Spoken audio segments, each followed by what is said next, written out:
Katie Morrison wiped down the crash cart at 6:43 in the morning, her movements precise and economical, the way someone moves when they've learned that drawing attention is dangerous. The fluorescent lights hummed overhead like insects trapped in glass, casting everything in a bluish pallor that made the hospital corridors feel like the inside of a submarine. Seattle General in Atlanta came alive in these early hours, the night shift nurses handing off to day shift, the ICU settling into its morning rhythm of beeps and ventilator hisses and the soft padding of shoes on tile. She was 38 years old and had learned to be invisible. The gift of invisibility, she discovered, came from moving with purpose but without presence. Other nurses rushed. Katie glided. Other nurses talked while they worked. Katie let the hospital sounds do the talking for her. The supply inventory lay on the crash cart's metal surface, a printed sheet with columns for medication, dose, quantity, and date checked. Katie's pen moved down the list with the same tactical precision she'd once used marking targets on a topographic map. Epinephrine 1 mg pre-filled syringe, check. Atropine 1 mg ampules, check. Amiodarone 300 mg pre-filled, check. She knew every item on this cart the way a sniper knows the ballistics of her rifle. One mistake in these supplies meant someone died. The hospital accepted that risk casually. Katie did not. The ICU was still quiet. Rooms 1 through 6 held patients in various states of recovery and decline. Room 2 had a post-operative colostomy patient who'd vomited twice during the night shift. Room 4 had a 72-year-old man with congestive heart failure whose breathing was getting worse, not better, despite the diuretics. Katie had made a note about that in the chart at 2 in the morning. Whether anyone read her note was another question entirely. That was when she noticed it. The supply requisition log on the cart's tablet showed 18 units of surgical mesh logged as used in the past 30 days. Katie pulled up the surgical database. 12 procedures in 30 days. 12. Her finger traced the numbers on the screen, her jaw tightening by maybe a quarter of an inch. 18 minus 12 equaled 6 units. 6 units of mesh, each unit worth approximately $1,400. $8,400 unaccounted for. She wasn't supposed to notice things like this. Nurses wiped carts and took vital signs and charted medications. Nurses did not audit supply chains. Nurses did not compare numbers and ask questions about discrepancies. Katie was many things, but docile was not one of them. She had learned docility as a cover, the way a sniper learns to hold her breath.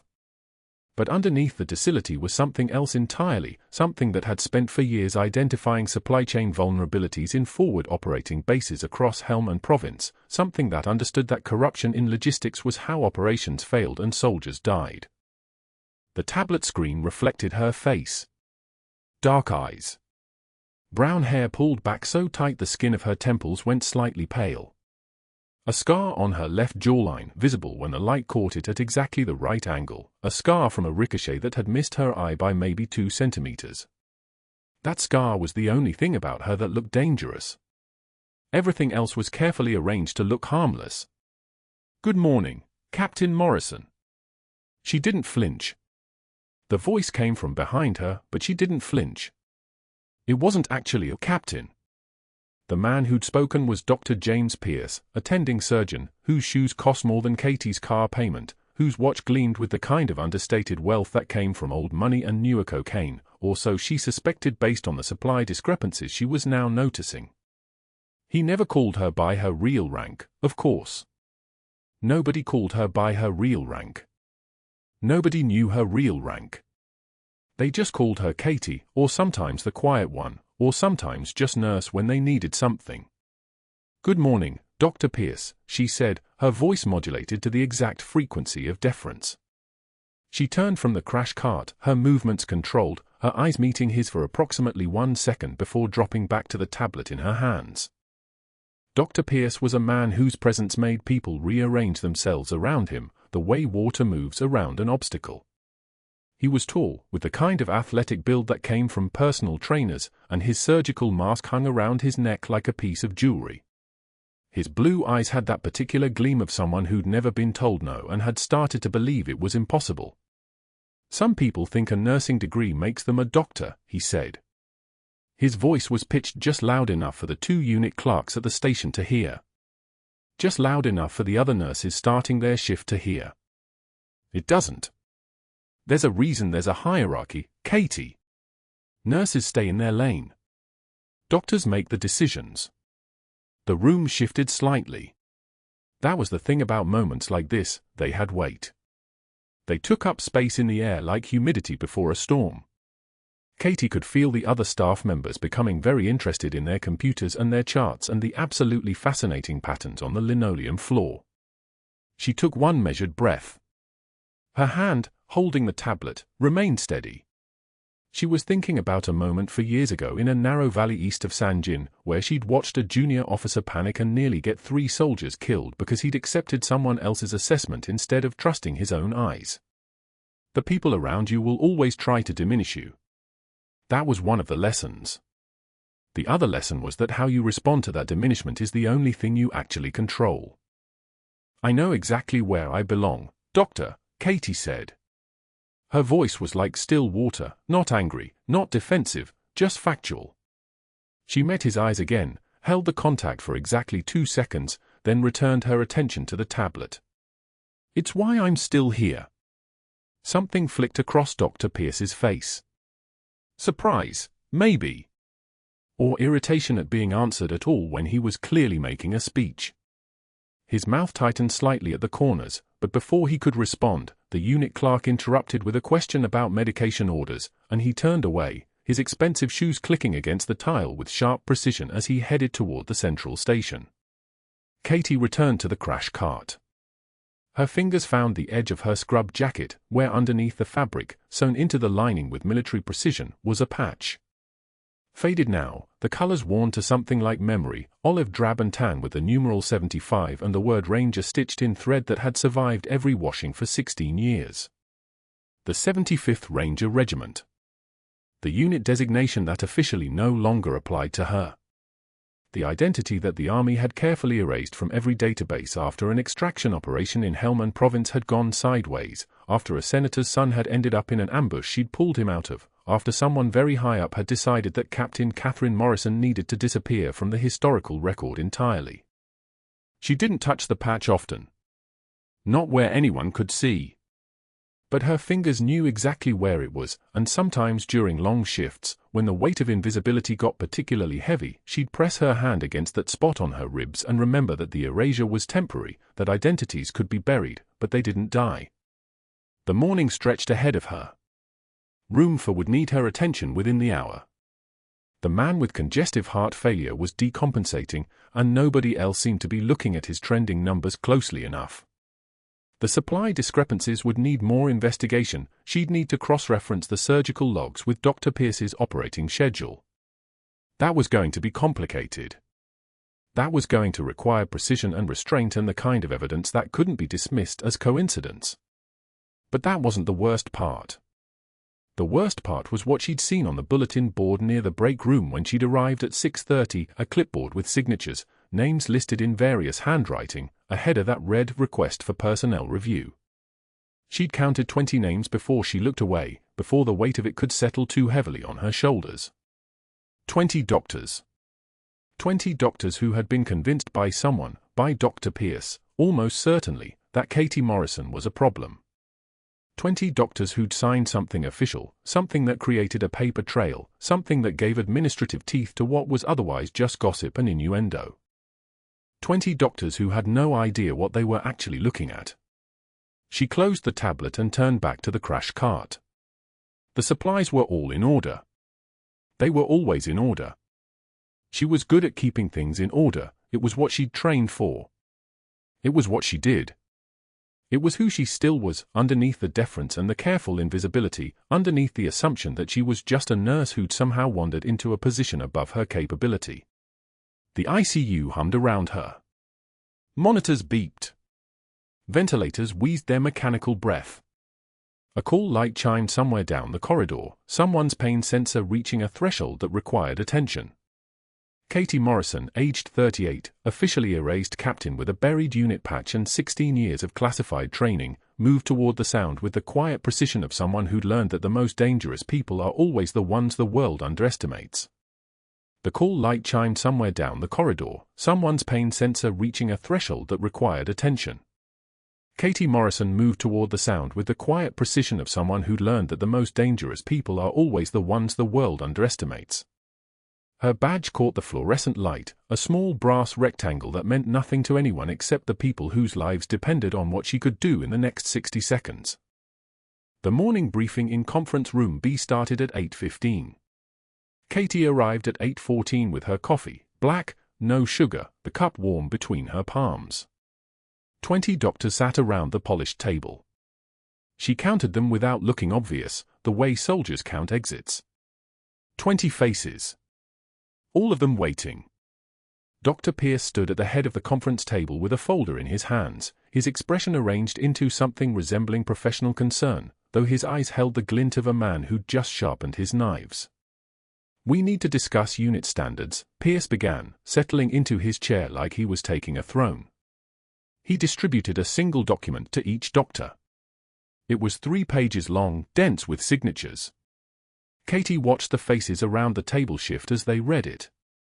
Recognition. Vindication. The satisfied nod of people who'd been waiting for permission to speak their minds aloud. "This petition represents the consensus of the medical staff regarding recent concerns," Pierce announced, making deliberate eye contact with Katie across the room. "Questionable credentials. Behavioral instability. Nurses who freelance diagnoses become liability risks." He let that sentence hang there like a scar. "Our little supply clerk here has been making notes about inventory. Documenting discrepancies. Playing detective." He smiled. It wasn't a smile that reached his eyes. Adorable. Laughter rippled through the conference room. Light, professional laughter. The sound of 20 people who'd just been given permission to agree with something they'd already decided was true. Katie's hands didn't shake. Her jaw didn't clench. She took one measured breath, the kind she'd learned to take in places where one breath was the difference between clarity and panic. One tear escaped her right eye. Just one. She wiped it away without breaking eye contact with Pierce, and when she spoke, her voice came out like still water, calm, unremarkable, impossible to read. "I document what I observe, Doctor. It's in my job description." The silence lasted exactly 2 seconds. Then Pierce moved on like she'd said nothing at all, and that silence, that dismissal, was somehow worse than the laughter had been. But that wasn't the worst part. The worst part came at 11:40 when Dr. Pierce stormed into room for 12 where Mr. Ramirez was recovering from cardiac surgery, his daughter holding his hand, his wife sitting in the plastic chair by the window. Katie was checking the 4-line, verifying the medication schedule, her hand steady on the tubing. Pierce appeared in the doorway holding a medication chart like evidence from a crime scene. Mrs. Morrison administered the evening diuretic at 7:24 p.m. instead of 8:11 p.m. as ordered, Pierce announced, his voice pitched to carry authority and concern in equal measure. "This kind of dangerous deviation from protocol, this is exactly what we're talking about. Whether she's actually competent to provide care at this level." He turned to Mr. Ramirez with an expression of deep regret. "Your safety is our first priority, which is why we're investigating." Katie knew immediately. She'd logged that medication at exactly 8:33 p.m. She remembered it because Mrs. Chen's vital signs had been slightly elevated, because she'd waited for the reading to stabilize before administering, because that's what you did when you'd been trained to notice details that kept people alive. She had 3 witnesses who'd signed off on the timing. She documented it correctly. But she also knew that documentation could be edited. Charts could be altered. A signature on paper meant nothing if someone with authority had already decided that signature was going to say something different. Mr. Ramirez's daughter pulled her hand away from Katie's when Pierce continued talking. Katie saw it happen. The trust evaporating like water on hot asphalt. She set down the blood pressure cuff without reacting, the vinyl cuff landing softly on the bedside table. One measured breath. "The original chart will show the correct time, Doctor," she said, meeting his eyes. Pierce smiled. It was a smile that promised things. The original chart shows exactly what I said it shows. They both knew he was right about that. The original chart would show whatever he needed it to show. Power worked that way. It didn't need to be honest. It only needed to be backed by 20 signatures. Katie left the room at exactly noon, moving with the fluid precision of someone following protocol even as protocol was being weaponized against her. The hallway stretched in front of her like a gauntlet. Nurses passed without meeting her eyes. An orderly she'd worked with for 3 years suddenly found something very interesting to read on his tablet. The institutional machinery of ostracism had begun its work, and it moved with terrifying efficiency. The break room was on the 3rd floor, 2 doors past orthopedics. Katie carried her lunch in a plastic container, leftover pasta, cold now, the olive oil congealed against the sides. She sat at the small table by the window at exactly 2:30 p.m. The 3 nurses at the adjacent table are Melissa, who Katie had trained, Sarah, who Katie had covered for on night shift when her daughter was in the emergency room, and Chen, who wasn't related to the incoming ranger but had asked Katie to proofread her RN exam notes, stood immediately upon Katie's arrival. They gathered their food. They picked up their bags. They moved to the far corner of the break room without a single word. Not a glance. Not even the mercy of an explanation. Just the sound of chairs scraping against tile and the soft closing of a refrigerator door. Katie ate alone, each bite mechanical, each swallow an act of will. The pasta had no taste. Or maybe it did and she'd simply trained herself not to taste it anymore. Either way, the food went down and the silence went on, and the unit disciplinary board on the wall, the one with the photograph of hospital procedures and the motivational posters about teamwork, now displayed a formal write-up with her name in red marker. Morrison, failure to follow chain of command, formal warning. Red marker. Like blood on a wall. Like a target nobody would miss. Staff flowed around her like water around a stone. Conversations continued in whispers. The hospital moved on. Katie finished her pasta and washed her plastic container in the sink, dried it carefully, placed it back in her lunch bag. Everything in its place. Everything controlled. Everything the way it should be when you'd spent 12 years learning that the only thing standing between you and chaos was the ability to stay composed when the world was deciding whether you had the right to keep breathing. She returned to the ICU at 2:45, 5 minutes before the shift resumed in full. The unit seemed unchanged, the same beeping monitors, the same recycled air smell with its undertone of antiseptic and human suffering, the same fluorescent lights that never dimmed and never brightened, just existed in their perpetual hum. But something had shifted. The air pressure had changed.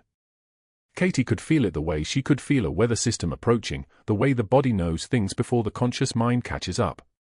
At 4:15, the incoming trauma alert crackled over the hospital radio. Not a request. A command. Code for everyone in the system that the next few hours would determine whether somebody got to keep living. Army Ranger. Male. 28 years old. Penetrating chest trauma from IED fragmentation. GCS 12. BP 92/58 and dropping. ETA for minutes from the regional helipad. Katie was already moving toward the trauma bay when she heard the name. The paramedic radio crackled through again, crisp and professional, Captain Chen, 75th Rangers, Helm and Province casualties. Her hands froze on the kit for exactly half a second. Not a tremor. Just a pause. Just a moment where the past and the present occupied the same space and her muscle memory tried to reconcile what her ears were hearing with what her body already knew. Captain Chen. The man who'd sent her 16-year-old son Marcus on his first deployment 3 months ago. The man who'd been in Helmand Province at the same time Katie Morrison officially did not exist. The man whose presence in this hospital on this day was either the deepest coincidence or the smallest sign that the universe had a sense of operational precision. She resumed her movements without acknowledging the pause. Hand steady. Movements practiced. Everything in its place. Dr. Pierce appeared in the trauma bay doorway at 4:18, exactly 2 minutes before the incoming patient would arrive. He carried his tablet the way he carried his authority, like a visible extension of his power, like something everyone could see and therefore had to acknowledge. His expression was calculated. Predatory. "Morrison, you're reassigned to the orthopedic floor effective immediately," he said. "Dr. Williams will take this case." Katie didn't move from her position by the crash cart. She was setting up the defibrillator pads, checking the monitor displays, verifying the 4 lines. Standard procedure. The thing you did when you'd been trained to prioritize the patient over everything else, including your own survival. "I'm the most experienced trauma nurse on shift, doctor," she said without looking up. "And you're also under formal review," Pierce replied. His voice carried the satisfaction of someone who'd already won. "I can't have you anywhere near a high-profile military case. Liability. You understand." The ambulance backed into the bay at 4:20, and through the loading doors Katie could see Captain Chen on the gurney, his face pale as canvas, his chest wrapped with an emergency seal, the kind of bandage you applied when you had seconds instead of minutes. The paramedic was shouting vitals into his radio, BP 90/60 and dropping, respiratory rate 34, oxygen saturation 88% and falling with every breath. Dr. Pierce physically stepped between Katie and the incoming gurney. His body became a barrier. His presence became an order. "Dr. Williams will handle this," Pierce said. "You're dismissed." Katie met his eyes with something that looked like acceptance, something that could have been understood as compliance. She took one measured breath, the kind that takes you from rage to stillness in the space of a single second. Then she turned toward the door as they wheeled Chen past her, moving toward the resuscitation area where Dr. Williams stood waiting with his hands already moving, already preparing, already assuming control. But something in Chen's breathing pattern caught Katie's attention. Something in the way his chest was moving. The asymmetry. The shallow right side expansion while the left side barely rose at all. The slight distension of the neck veins. The grey-blue tint of someone whose oxygen-carrying capacity was failing in real time.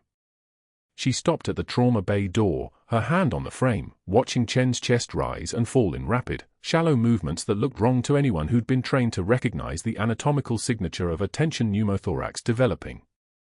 The blood pressure was dropping. The respiratory rate was climbing. The oxygen saturation was cascading downward with terrifying inevitability. Dr. Williams called for a chest X-ray. Standard protocol. The thing you did when you had time. When you weren't watching someone's lungs collapse from the inside out in real time, when the pressure building in the thorax wasn't crushing the heart with every beat, when you had the luxury of being cautious instead of the necessity of being violent. Katie's hand was still on the door frame. Her eyes were still on Chen. And in that moment, she could see exactly what was about to happen.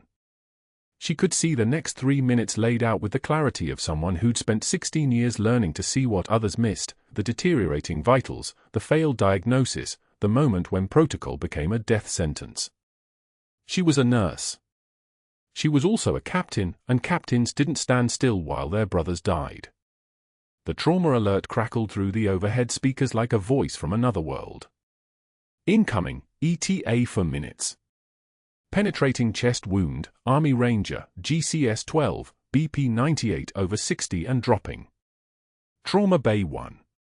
Katie stood at the nurse's station, her hand steady on the keyboard, entering vitals for a patient she discharged an hour ago. Around her, the ICU hummed with the ordinary machinery of survival, ventilators, monitors, the soft beeping of a dozen different rhythms. None of it mattered now. The words had triggered something deeper. Army Ranger. Helmand Province.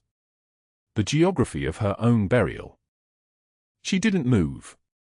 Didn't even look up from the screen. But her jaw tightened 1 millimeter, barely visible, and her fingers paused for exactly 2 seconds before continuing to type. The faded patch sewn inside her jacket lining seemed to pulse against her ribs, a reminder of a life that had been ordered erased. 12 years ago, Captain Katie Morrison had ceased to exist. And now the Army was delivering her past directly to Seattle General's Trauma Bay. Katie. It was Nurse Rodriguez, the only one who'd stayed in the break room yesterday instead of silently gathering her lunch and leaving. You hear that? Rangers incoming. Thought you'd want to know. Katie nodded once. Thank you. Rodriguez lingered for a moment, as if there was something else to say, then turned back to her station. She'd noticed something in Katie's face, not surprise, but recognition. The kind of recognition that comes from muscle memory, from knowing exactly what a 75th Ranger captain's vital signs meant. What it meant that this one was coming to them with a penetrating chest wound at a GCS of 12. The elevator doors opened and the team moved. Organized chaos with a purpose.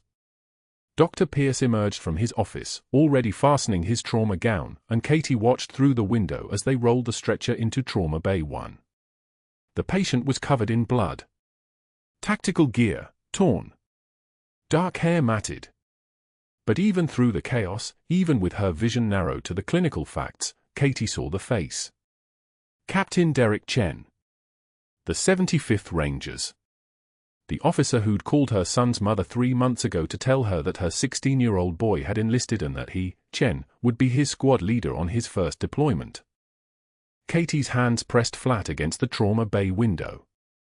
The glass was cool. Sterile. A barrier between two worlds that had no right to collide. She should leave. Should walk back to her station, to her paperwork, to the place Dr. Pierce had made abundantly clear she no longer belonged. 20 doctors had signed the petition. 20. That wasn't just consensus. That was institutional suffocation. And the nursing board review was scheduled for next Wednesday. But Chen's oxygen saturation was visible on the monitor from where she stood. 92%. Still acceptable. Still within range. Still. The trauma team worked with the precision of people who'd done this before. Dr. Patel, the senior resident, was already cutting away Chen's shirt. 2 nurses were running bolus lines through the fours. Someone was bagging him, pushing oxygen into lungs that were fighting for every breath. Dr. Pierce stood at the head of the bed, hands folded, observing. Evaluating. Making decisions from a place of authority that Katie was no longer permitted to enter. Get me a fast exam, Pierce said, his voice clipped. And I want a CT chest, CT abdomen, trauma labs. Type and cross, CBC, comprehensive metabolic panel, coagulation studies. He glanced at the monitor. His O2 sat is acceptable. We're not doing anything invasive without imaging confirmation. Pierce was competent. Katie had to give him that much. His orders were logical, methodical, the kind of care that followed protocol. The kind of care that got you sued if you deviated without documentation. The kind of care that killed people who couldn't afford to wait for a CT scanner to confirm what the clinical picture was screaming. Katie's fingers curled. Not into fists. Not visibly. Just a slight contraction, and then she straightened them again. Her mother had taught her that years ago. Never let them see you grip. Gripping means fear. Gripping means desperation. The military had refined it into something closer to Zen, tension that could release in microseconds, composure that could mask anything. The ultrasound probe moved across Chen's chest. Katie could read the fast exam from this distance, could see the absence of fluid in the pericardium, the fluid in the right upper quadrant suggesting intra-abdominal bleeding, the pneumothorax showing as a stripe of white against the gray on the left side. Minor pneumothorax. Still manageable. Still within acceptable parameters. Chen's oxygen saturation read 90% now. The monitor beeped its steady rhythm. Everything was technically fine. She watched the monitor the way a sniper watches a scope. Not blinking. Not moving. Just watching. 90%. 89. The number dropped and the junior resident noticed it. Dr. Patel leaned closer, watching the waveform. Watching the number. Sir, his saturation is dropping. And his breathing is becoming more labored. There was uncertainty in his voice, the sound of someone who wasn't quite confident enough to trust what they were seeing. "He's probably just anxious," Pierce said. "Get the CT scheduled. Radiology can prioritize if we cool down." 87%. The monitor beeped again, faster now. Someone reached over and hit the alarm reset. The beeping stopped, but the number didn't improve. It kept dropping. 85. 84. Chen's neck muscles were straining now, visible from outside the glass, the muscles of his neck working to do the job that his lungs should be doing on their own. Katie saw it before anyone else. That was the thing about being trained to see it. It wasn't knowledge. It was pattern recognition. It was knowing what happens when air fills the space between a collapsed lung and the chest wall, when pressure builds with every breath, when the mediastinum shifts and the trachea bows like a tree in a hurricane. The trachea was deviating. Visibly. Shifting to the left, bowing away from the growing tension in the right chest. 82% now. 81. The lips were starting to show the blue of hypoxia, the clinical cyanosis that meant the oxygen in the blood was dropping faster than the body could compensate. Tension pneumothorax. Not the minor one the ultrasound had shown. A tension pneumothorax that was building pressure with every labored breath, that would collapse the right lung completely within minutes, that would shift the heart and major vessels within seconds, that would stop the cardiac output completely within time that Katie could measure on her watch. Patel saw it now. She knew he did. The junior resident always saw it when it was this obvious.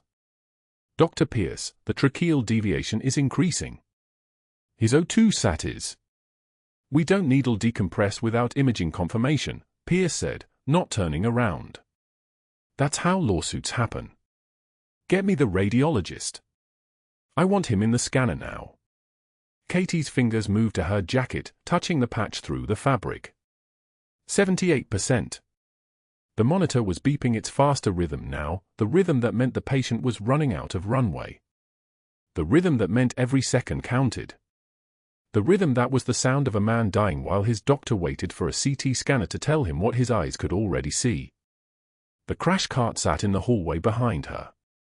She'd prepared it that morning, before Dr. Pierce had made it clear that she was no longer permitted to participate in patient care. Before the petition. Before the engineering of her own erasure. The 14-gauge needle for needle decompression sat in the top drawer of that crash cart, sterile and ready. The procedure was simple. Second intercostal space, midclavicular line. Locate the landmarks. Advance the needle perpendicular to the skin. Release the pressure that was building.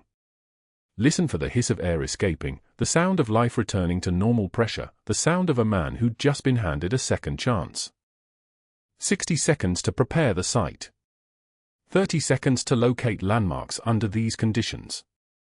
5 seconds for the needle advancement. Chen's O2 sat was 73% now, and his heart rate was climbing, 140 beats per minute, then 145. The blood pressure was starting to drop. 96/58. The body compensating, then failing, then decompensating. The cascade was beginning. Katie pushed through the trauma bay door. The room went quiet. Not silent, the monitors were still beeping, the ventilator was still hissing, the nurses were still moving, but the kind of quiet where everyone's attention shifted. Where the clinical focus fractured for one moment and everyone became aware that something had changed. Dr. Pierce turned. His expression hardened. "We're going to need you to." "His trachea is deviating," Katie said. The voice came from somewhere deep. Not the voice of a nurse. Not the voice of someone asking permission. Tension pneumothorax. "He'll arrest in 90 seconds if we don't decompress." "That's not your assessment to make," Pierce said, his voice dropping into the dangerous register of a man who'd been challenged. "I don't know what you think you're doing in here, but..." 71% on the monitor. The timer was running. Katie moved to the crash cart in the hallway, her hands already pulling the tray. Sterile gloves. The 14-gauge needle. Iodine. The motions came from somewhere deep, muscle memory older than her civilian identity. The movements precise. Practiced. The kind of precision that only came from having done this 100 times in conditions far worse than this. You need to leave the trauma bay immediately, Pierce said, but he was saying it to her back. Katie's hands moved on their own, palpating the second intercostal space, finding the landmarks, feeling the anatomy beneath her fingers like a map she'd memorized years ago. The iodine swab in a circle, preparing the field. Her breathing steady. Her heart rate exactly where it should be. This was the thing about pressure. Pressure didn't break people who'd survived worse. I'm calling security, Pierce said, but he said it to the room now, his authority fracturing. The nurses were frozen, watching. Patel was frozen, watching. Everyone was watching, because everyone knew what the monitor was showing, and everyone knew that the senior resident who was giving the orders was wrong. 70% even. The lips were dark blue now. The body shutting down, the consciousness beginning to slip. Seconds. Not minutes. Seconds. Katie advanced the needle through the skin, through the muscle, into the pleural space. The resistance changed. She knew that feeling. The slight give that meant the needle had reached the right place. The space where the pressure was building. The space where air was trapped. The hiss came. A sound like a tire deflating. A sound like relief. The sound of pressure releasing. The monitor alarm stopped shrieking. The O2 sat began to climb. 75. 80. 85. Chen's breathing became less labored, his body beginning to relax as the pressure released, as his lungs began to expand again, as the mediastinal shift reversed. Katie withdrew the catheter and secured it, her hands perfectly steady. Perfectly practiced. The kind of hands that had held lives together in places where there was no emergency room, no monitoring, no backup except the two people standing beside you in the dark. The room was so quiet you could hear the fluorescent lights humming above. Step away from the patient, Dr. Pierce said. His face was pale. Not angry. Pale. Katie stepped away from the patient. Her hands were empty now. Her job was done. Captain Chen's oxygen saturation was 93% and climbing, his color improving, his breathing normalized. He was alive because of what had happened in the last 45 seconds. He was alive because she'd moved when everyone else had calculated. And it was going to cost her everything. Katie moved past Dr. Patel without speaking, her hands already pulling on gloves from the wall dispenser. The latex snapped against her wrists with the sound of 1,000 other crisis moments she'd walked toward. Dr. Pierce turned from his phone call, his face darkening as he recognized her approach to the bedside. What the hell are you, Morrison? I ordered you off this case. Chen's oxygen saturation hit 76%, the monitor screaming now in that particular pitch that meant minutes, not hours. Katie's eyes moved across the trauma bay with the precision of someone reading a map she'd memorized in advance. She palpated Chen's chest with practiced speed, her fingers finding the landmarks the way her hands had found them in a military field hospital 8 years ago in a province where the name alone meant buried identities. Second intercostal space. Midclavicular line. Pain was information. He has a tension pneumothorax. He'll code in 90 seconds. Pierce moved toward her, his voice climbing higher. Step away from my patient right now or I'm calling security. The words meant nothing. Oxygen saturation meant everything.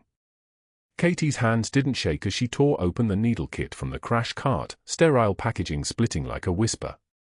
She swabbed the site with betadine, her movements identical to 1,000 training drills in field hospitals most people didn't know existed because people like her weren't supposed to exist anymore. One measured breath. Then another. She positioned the 14-gauge needle at the landmark, perpendicular to the chest wall, the kind of angle that separated living patients from deceased ones. Pierce was shouting for security into his phone now, his voice echoing off the trauma bay walls like a man losing control of a room he'd convinced himself he owned. Katie drove the needle into Chen's chest with the fluid precision of someone who had done this before in conditions far worse than fluorescent lighting and cardiac monitors. Advance over the rib. There's resistance. Then, a sudden hiss of air escaping under pressure, the sound of trapped air releasing from the pleural space like a tire slowly deflating, like relief taking physical form. Chen's chest wall relaxed immediately beneath her hands. His oxygen saturation began climbing, 79, 82, 85. The monitor alarm silenced. His breathing slowed, deepened, the mechanical gasp becoming something almost peaceful. Katie withdrew the needle with the same composure she'd maintained while holding a position against 60 insurgents, taping the catheter in place with surgical tape pulled from the crash cart, her face expressionless. Clinical. Professional. Just a nurse doing her job, except she was something else entirely and everyone in the room knew it now. Dr. Pierce ended his phone call, staring at the monitor displaying Chen's stabilizing vitals, his expression shifting through several colors of recognition, understanding that she'd just saved the man he'd been prepared to let die, understanding that she'd violated his direct orders to do it, understanding that the action itself was an indictment of every choice he'd made as a physician. You just performed a procedure beyond your scope of practice in direct violation of my orders, he said, his voice now carrying the weight of someone constructing a case. Katie stripped off her gloves with a single motion, the latex landing in the biohazard bin. Yes, doctor. 2 security guards arrived within 3 minutes, their uniforms and radios and expressions of professional neutrality making the space feel smaller. Pierce handed Katie's badge to the lead guard himself, his voice carrying to everyone in the trauma bay so they could hear him reclaim authority in a room where he'd just lost it. Mrs. Morrison is terminated effective immediately for gross insubordination and practicing medicine without a license. Escort her from the building. The guards looked uncomfortable. One of them, Rodriguez, according to his nameplate, had been kind to her when she'd started at Seattle General 3 years ago. He averted his eyes now, which was its own kind of apology. Katie's hands trembled as she surrendered her badge to his palm. It was the first visible crack in her composure, the first moment her body betrayed the discipline her mind had maintained, and she hated it. Hated that they got to see even this much. She walked past the nurses' station where staff avert their eyes, past the break room where her coffee mug still sat on the counter beside the disciplinary notice with her name in red marker, out through the automatic doors into the Atlanta heat. The parking lot was empty at 4 in the afternoon, the kind of isolation that felt almost earned. She drove home in complete silence, her hands gripping the steering wheel at 10 and 2 like she was navigating by muscle memory alone. No radio. No music. Just the engine and the road and the knowledge that she'd broken the one rule that mattered, the rule that kept her hidden, the rule that kept her family safe, the rule that said Captain Katie Morrison of the 75th Ranger Regiment did not exist in any database, any hospital system, or any part of the civilian world that might trigger questions someone in the Pentagon had ordered her never to answer. At her kitchen table, the termination paperwork spread before her like indictment evidence, the official letterhead and her name and the phrased immediate termination without severance. The tears finally came. Not loud. Not dramatic. The quiet kind that came from someone who understood what she'd lost and couldn't afford to name it. Her son Marcus walked in from school at 3:45, his backpack sliding off his shoulder, his 16-year-old body filling the doorway with the kind of innocent confusion that came from walking into a world you thought you understood. Mom? Why are you home? Katie tried to speak but the words wouldn't form, stuck somewhere between her throat and the military protocols that told her never to tell him, never to let him know that his mother had once held a weapon and a rank and an oath that superseded everything, including the civilian identity she'd been ordered to assume. How do you explain that saving a life cost you everything again? How do you tell your son that the military had ordered you to disappear after Helmand Province, that Captain Katie Morrison officially never existed in any system that mattered, that surfacing under your real name could trigger consequences neither of you could afford? Marcus sat beside her, 16 years old and confused, his hand reaching toward her shoulder the way he'd done since he was small. Katie pulled him closer, her tears moving from her cheeks to his shirt, and she said nothing at all because some truths were classified beyond acknowledgement, even to the people you loved most. That was the bargain she'd made. That was the cost of being a ghost. But that wasn't the worst part. The worst part was that Captain Chen had seen her face. The worst part was that now someone knew. The worst part was that the phone was going to ring, and when it did, everything would change, not in days or weeks, but in the immediate, irreversible way that came when the military decided you were no longer useful as a shadow. 2 days after Katie handed her badge to security, her phone rang at 3 in the morning. Not her personal line. The other one. The number she'd been told never to use unless the Pentagon itself was calling. She sat up in bed, heart already moving at combat pace, and answered without speaking. A woman's voice, clipped and official. "Captain Morrison, this is Deputy Director Sarah Chen, Pentagon Office of Special Operations. We need you at Seattle General within the hour. Come alone." The line went dead. Katie, dressed in the dark, jeans, boots, the jacket with the faded 75th Ranger Regiment patch still sewn into the lining where she'd placed it 18 years ago. She left a note for Marcus on the kitchen counter, called in. "Don't ask. Love you." By 3:45 a.m., she was standing in the Seattle General lobby, and she knew something had shifted in the physics of the world. The federal agents in the hallway, 3 of them, moving with the fluid precision of operators, didn't look at her like a terminated nurse. They looked at her like they were retrieving something the Pentagon had stored in a hospital for 16 years. They took her to the 3rd-floor surgical wing, to a private room where Captain Chen lay in a bed that hummed with machines keeping him alive. And then the doors opened, and the room began to fill with people who didn't belong in hospitals. A woman in a charcoal suit introduced herself as Deputy Director Chen. A man in dress blues with 2 stars on his shoulder introduced himself as General Hastings, Joint Special Operations Command. Behind them, a Marine in pressed utilities holding a leather folder. And then a third person, Dr. Pierce, his face already draining of color as he realized what was about to happen. The general moved to the bedside, his movements precise as a surgical incision. He nodded to Deputy Director Chen, who opened the folder and began reading in a voice that made the fluorescent light seem to dim. "Captain Katie Morrison, United States Army, 75th Ranger Regiment. On November 14 of the previous year, in Sanjin Valley, Helmand Province, you held a defensive position against 60-plus Taliban insurgents for 4 hours and 17 minutes while coordinating extraction of 12 wounded Rangers and 1 high-value target whose identity remains classified at the national security level." The general's eyes locked on Katie's face. The deputy director continued, "During that operation, you executed a tactical medical evacuation under sustained fire, treated 3 penetrating thoracic wounds in a combat environment, and provided covering fire that enabled 3 additional soldiers to reach the extraction point alive. Your actions resulted in 0 military personnel KIA and the successful extraction of the HVT." Dr. Pierce's jaw tightened. He opened his mouth to speak, but the general raised one hand. A gesture. A command without words.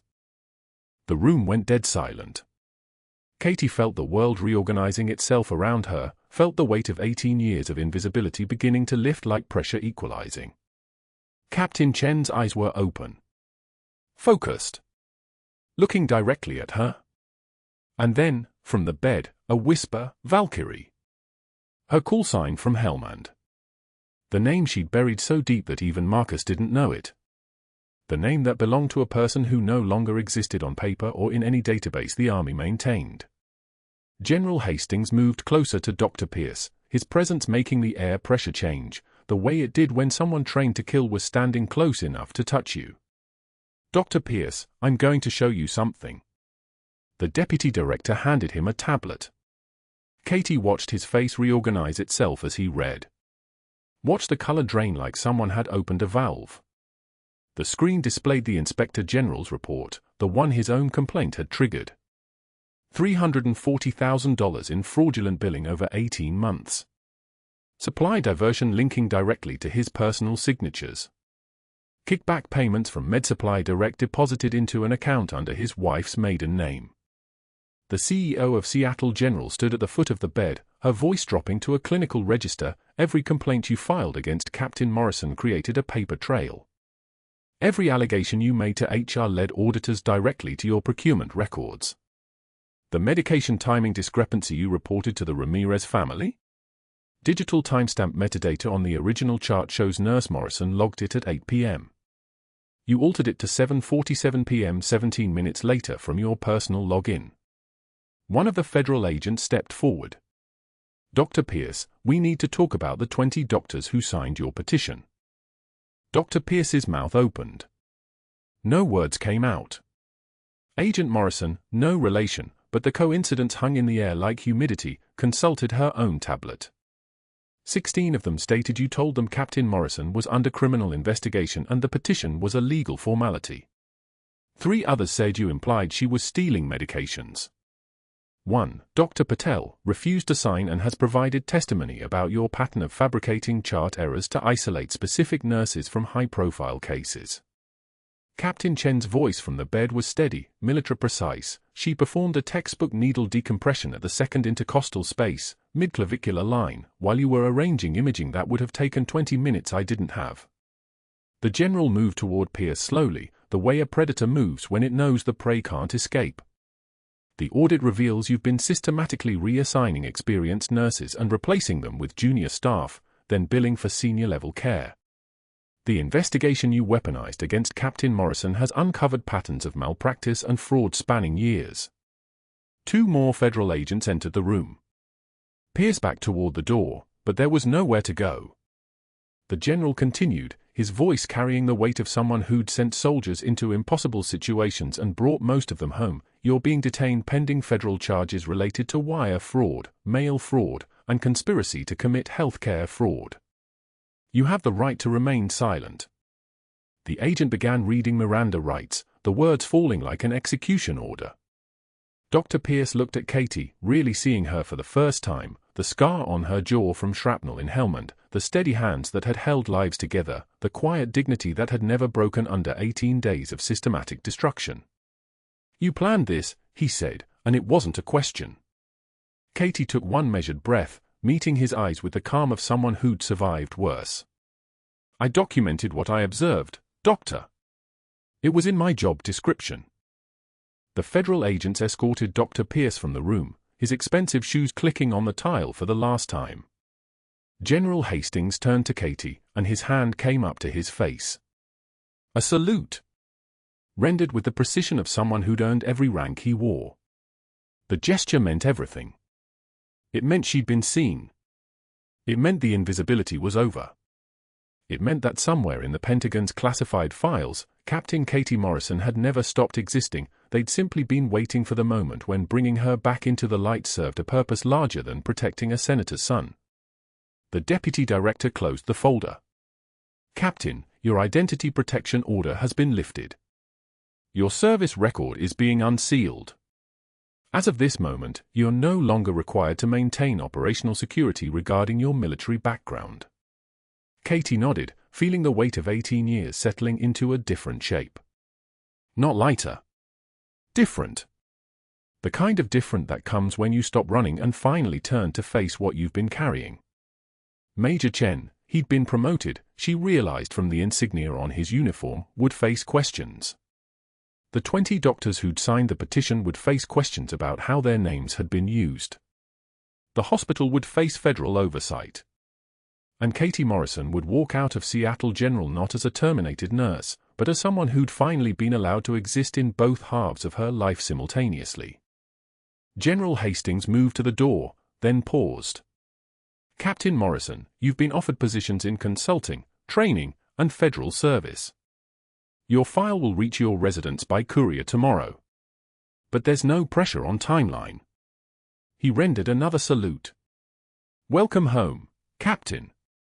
When they were gone, and the room had emptied except for Captain Chen and the machines keeping him alive, Katie pulled a chair close to the bedside. Chen's eyes were following her movement. How bad? He asked. Bad, Katie said. But it's over. Chen's hand found hers on the rail. My lieutenant, Marcus Morrison's father, right? Katie nodded. Chen continued, he'd be proud. Of the son. And of you.